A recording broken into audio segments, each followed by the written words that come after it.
Assalamu alaikum wa rahmatullah. My name's Nabil, and this is my story. I couldn't find happiness in anything. I started reviewing all the places I was searching, like money, jewelry and women. Look at the lifestyle we was living. Now I find satisfaction in the simple things. Look at the inner peace that religion brings. Like just knowing your purpose in life.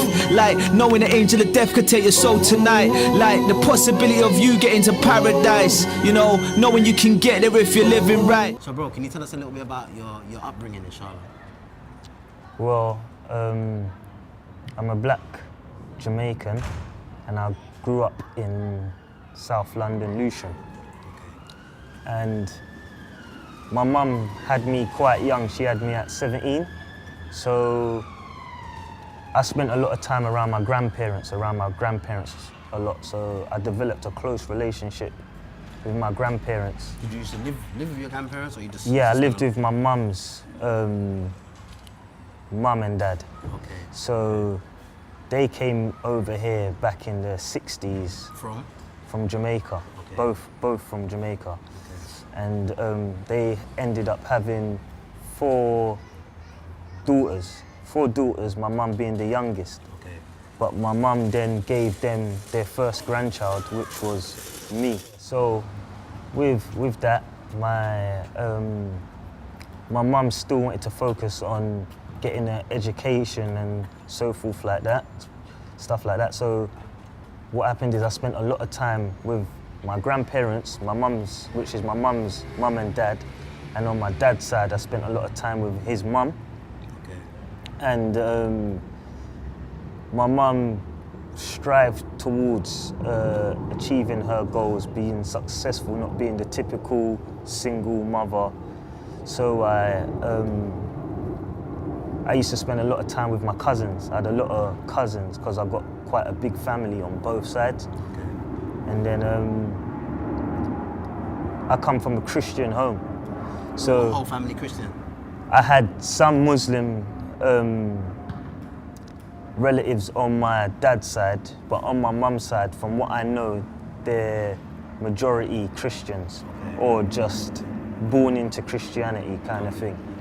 And I used to get brought to church growing up. Were you Christians and stuff like that?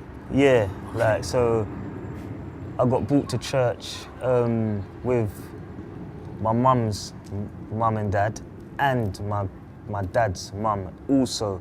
Okay. And I used to attend Sunday school, and at that age there, you're not really doing it because you want to do it. You're getting dragged basically to do it. By your family, yeah. By your family. So there's not much choice with what you have to do as a child, as they're your guardians. Mm-hmm. And I used to take part in activities like sports nights with the Sunday school and so forth. And back then, I used to probably look forward to like certain things, like being able to go and run wild with other youth my age, which all kids want to do growing up. Yeah. And I would say then as well, you used to mix with females also. And later on in life, I would say that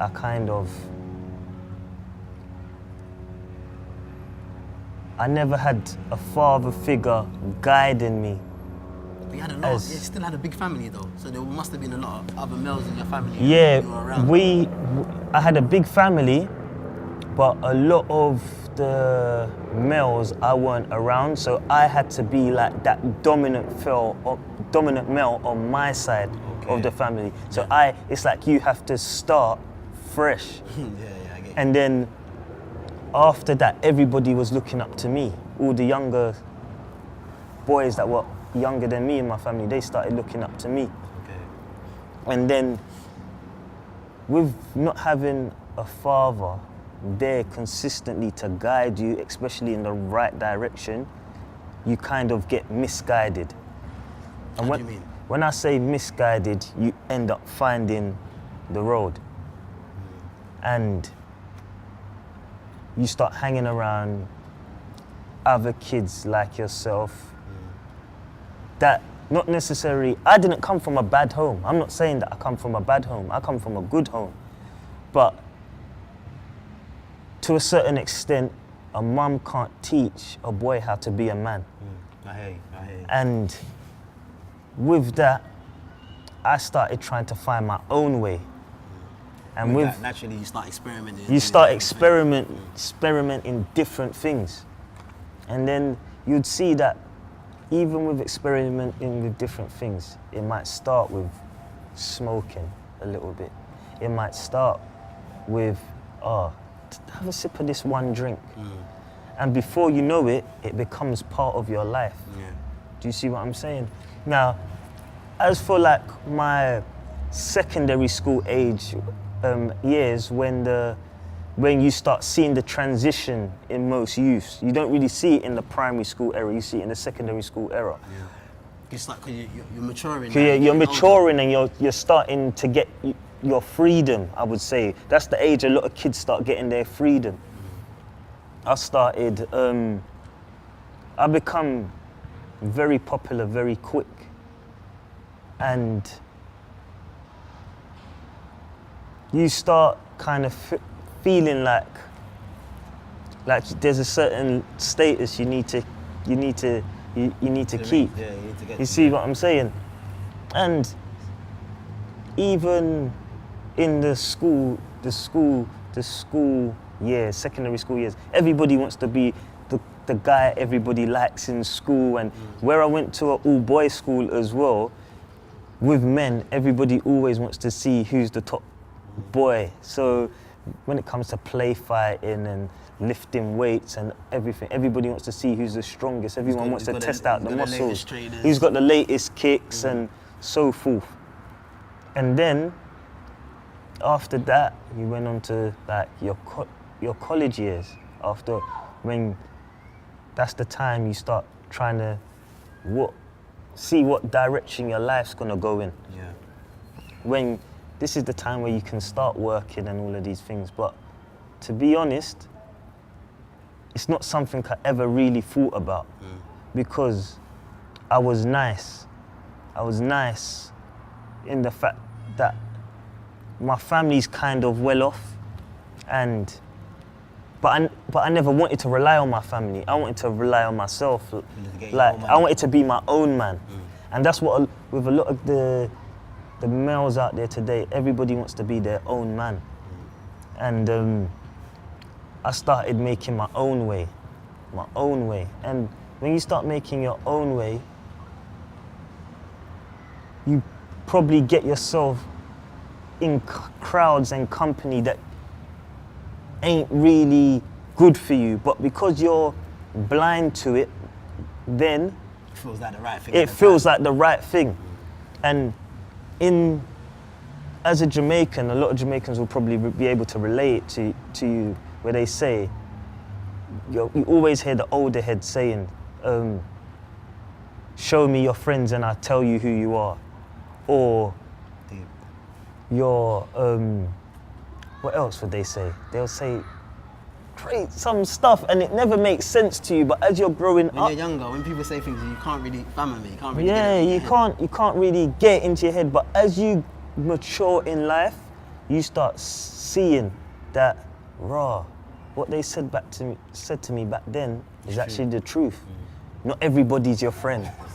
You see what I'm saying? So all of these things, it started becoming more apparent to me in the later years of my life.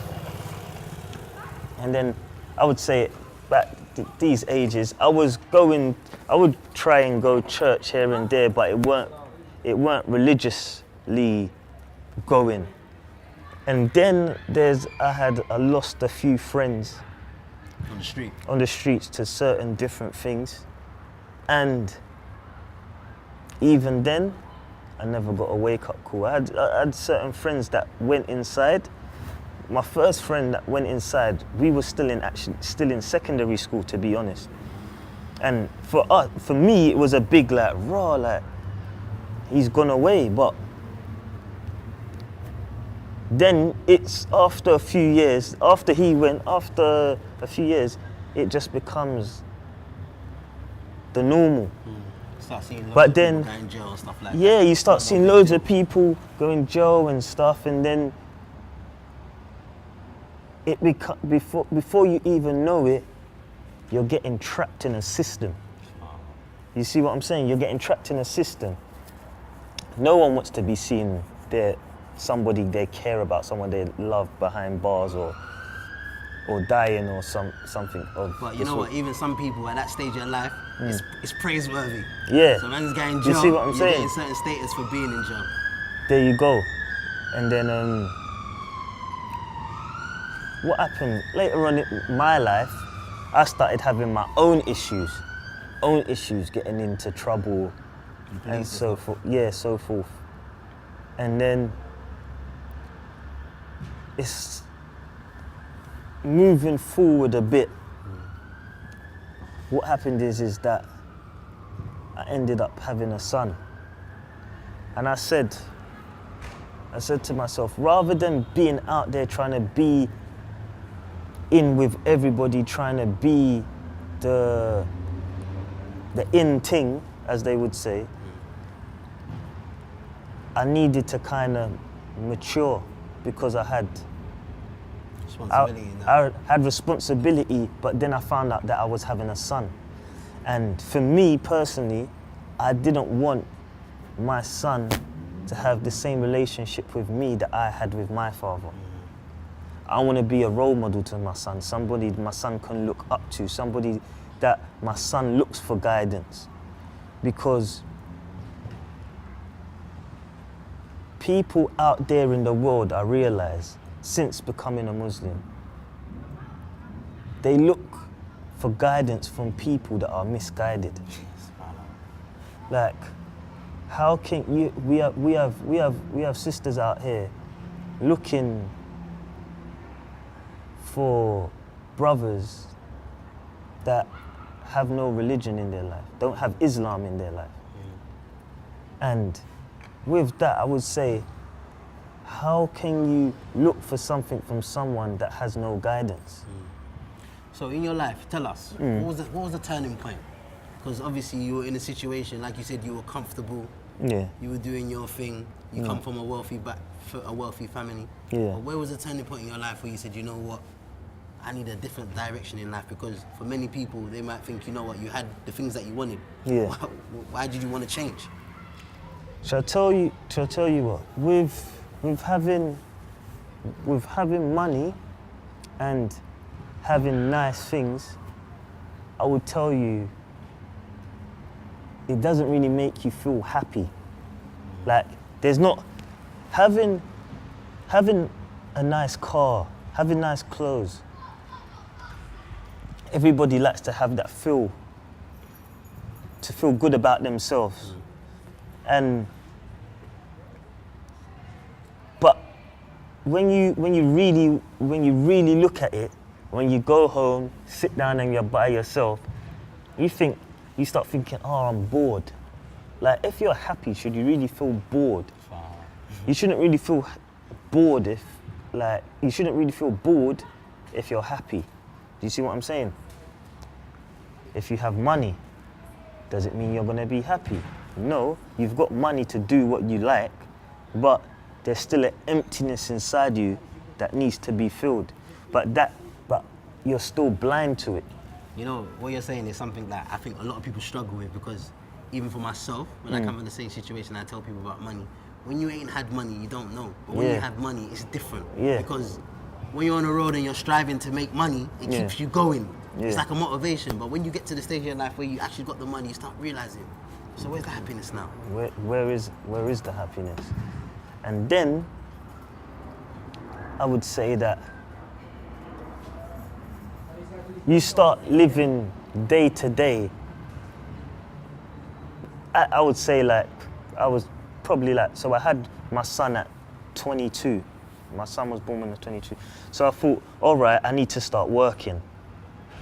Then I thought to myself, before you know it, your mentality, it's not really about hanging out with friends on the road. It just becomes money. Money, money, money. But then I was always grown up that money is the root of all evil. So then, if you want money so much, you're gonna do whatever it takes to get money. Do you see what I'm saying? And then, with that, I sat down to myself one day and I was thinking in my head, even though I would think this in my head, I was still like an idiot, I would say, taking risks. When I've now got a son that relying on me, he needs me, and you're taking risks to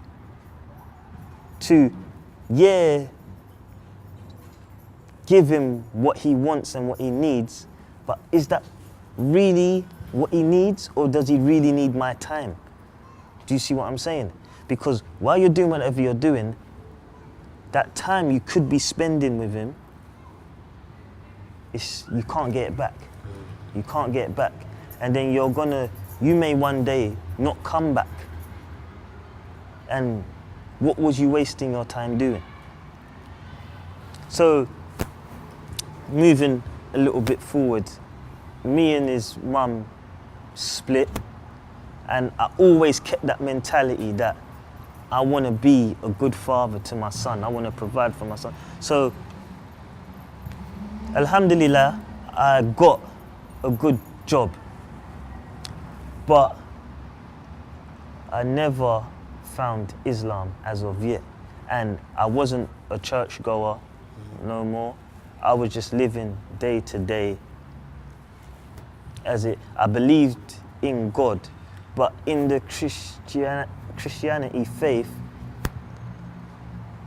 I just felt that things weren't right. Like certain things started popping up to me, and I started asking questions when I know that really and truly, you should never question God. You should never really question God. So I always kept that. But then I one day had a conversation with someone. I was a part of an era that a lot of guys turned Muslim, and I never followed them because I thought to myself, I'm not doing something just because everybody else is doing it. And then fast tracking to probably last year at the age of 25, I spoke to somebody and was speaking about religion. And they said something to me, wallahi, I can't even remember what they said to me, but it made me say, you know what, I'm gonna look into Islam. I started reading Quran, I started watching lectures, and then a lot of the lectures I was watching was Mufti Mink. I watched a lot of his lectures, and you're gonna find this one mad, but you come in it in a way as well. That I started following you on Instagram, and you probably remember this as well. On Boxing Day, I couldn't even remember the day. That's how crazy it was. As I was looking into Islam, I never celebrated Christmas, so with my family. But on Boxing Day, you put up something on Instagram talking about alcohol, and you said, stay away from alcohol because it's a big sin. If you drink alcohol, your prayers won't be accepted for 40 days and you still have to pray. You probably remember that one when you pull it up, yeah? So that same day now, I was at my nan's house, but one of my cousins was getting married, and I left my nan's house late. It was just her and my granddad lived together, and I've gone to their, like, how could you say it, like their little celebration that they're getting engaged kind of thing. There was people smoking. I don't smoke, I would drink on occasions, but with what I watched that day of yours, it made me think. When they offered me a drink, they said, yeah, there's some brandy here.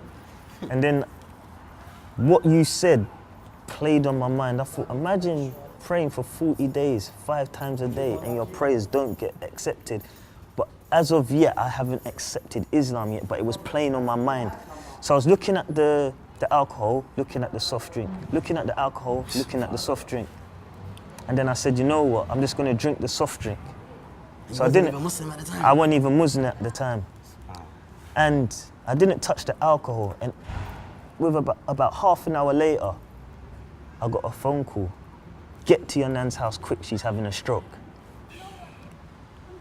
So I sped my car, busting every red light there was in sight to get to my nan. And alhamdulillah, she was all right. And after everything had happened and I had time to sit down by myself, I thought, imagine that I had drank that alcohol. Would my judgment for driving Been different. been different? Would it have been the same? I could have been rushing to help my nan, but caused injury to myself or somebody else. And that was a big like, you're being spoken to here. So, look at that. You watched something that day and then you went out, the options were there for you and you went and drank this juice, normal juice. And then half an hour later, you get a call saying your nan's having a stroke. Alhamdulillah, you didn't drink the drink. So I didn't touch the alcohol. And since that day, I have not touched alcohol again. And one day, March the 9th to be precise, I got up and I thought, I want to learn how to pray Islamically. And you still ain't taking your shahada? And I haven't taken my shahada on yet. it. But I'm studying, I'm watching lectures, I'm reading Quran, gaining knowledge. And I got up, I didn't even have work this day. I got up like 4 or 5 in the morning. And when I've looked at, I just typed in on YouTube how to pray Islamically. And the prayer that I clicked on was Dhuhr. And these times, I'm looking at it, I'm thinking, because it's Arabic, I'm thinking I'm gonna struggle with this. And then I stumbled across a brother called Joshua Evans after I was watching, yeah. And he gave a lecture for about an hour and a half. And after I finished watching his lecture, I was like, today is the day I'm taking my shahada. I'm not making today pass without me taking my shahada. What am I waiting for? Like, everybody learns as they go along. So if I feel in myself this is the right path for me, why am I delaying it? So that day, I don't know nothing about prayer times or anything. I don't know nothing about prayer times or nothing. Yeah. I've gone to the masjid, and it was at 1 o'clock. Now, you know, with me saying that, what's the first prayer that I looked at Dhuhr, and you got to the masjid at Dhuhr time. as they're about to pray that prayer? Madness. And then I think 6 months prior to that, I saw the Imam and I spoke to him. He gave me some books to read. But one of the books I really wanted to read is one that it says what Muslims think of Isa. About Jesus. Yeah. Okay.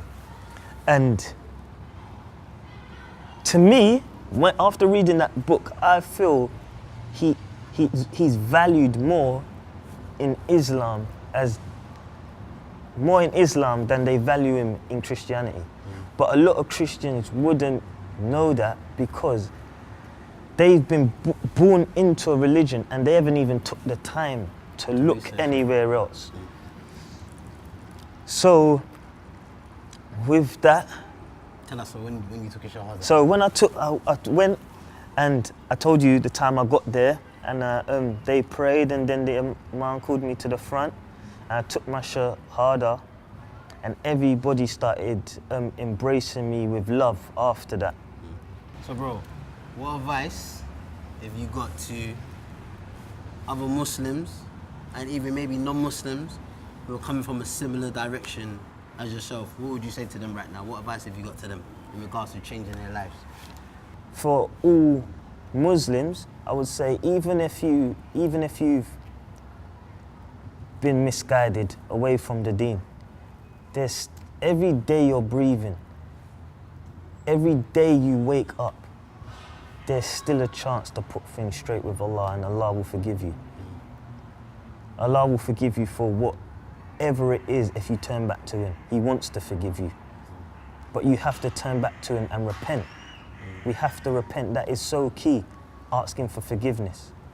And we have to also forgive others in this dunya, because if we don't forgive others, how do we expect Allah to forgive us? Don't be misguided by the dunya, or a lot of cultures do some things that are not right also. You have to think what is right for you and right for your deen, because when that day comes, only you're going to be questioned. No one will be there to vouch for you or stand by you. So develop your relationship with the Quran and develop your relationship with Allah, and asking Him for forgiveness also. MashaAllah.